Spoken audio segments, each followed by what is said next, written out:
Poetic form and structure are essential to understanding how a poem is built and how it communicates its message. Each poem has a specific structure, and this often depends on its form. Understanding form and structure can help you see how poets arrange their ideas, use different techniques, and how the poem's structure relates to its meaning, context, and themes. The form of a poem refers to its overall layout and the rules it follows, such as the number of lines, rhyme scheme, and rhythm. Different types of poems have different forms, and each form has its own characteristics. Some common types of forms include haiku. This is a traditional Japanese form of poetry that has 3 lines. The first and third lines have 5 syllables, and the second line has 7 syllables. Haikus are often about nature and capture a moment or feeling. Ballad. This is a narrative poem that tells a story, often in quatrains, 4-line stanzas, with a regular rhyme scheme, ABAB or ABCB. Ballads are usually about dramatic events, like love, adventure, or tragedy. Sonnet. This is a 14-line poem, often written in iambic pentameter, lines with 10 syllables, alternating between unstressed and stressed syllables. There are different types of sonnets, like the Shakespearean sonnet, ABAB, CDCD, FF, GG, and the Petrarchan sonnet, ABBA, ABBA, CDE, CDE. Sonnets often explore themes like love, time, or conflict.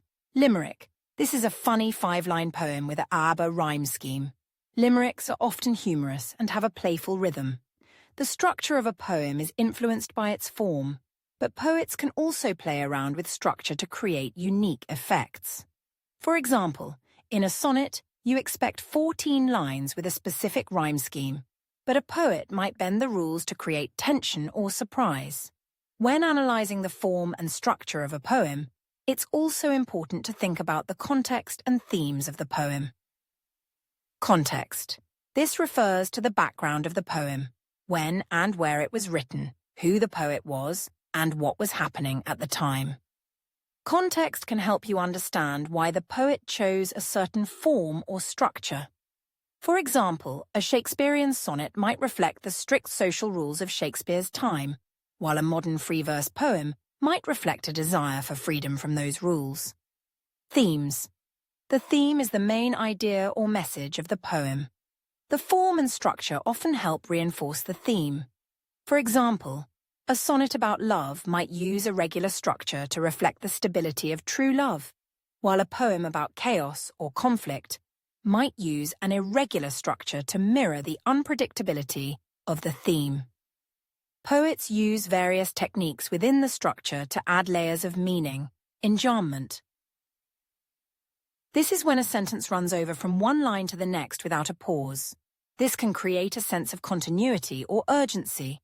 Repetition. This is repeating words or phrases to emphasize an important idea. Caesura. This is a pause in the middle of a line, often marked by punctuation, which can create dramatic tension or slow the rhythm. The form and structure of a poem aren't just there for decoration. They help shape the meaning and feeling of the poem. A tightly structured poem might make the reader feel a sense of order, while a poem with a loose or irregular structure might feel more emotional or spontaneous. By paying attention to form and structure, you can better understand the poet's intentions and the message of the poem.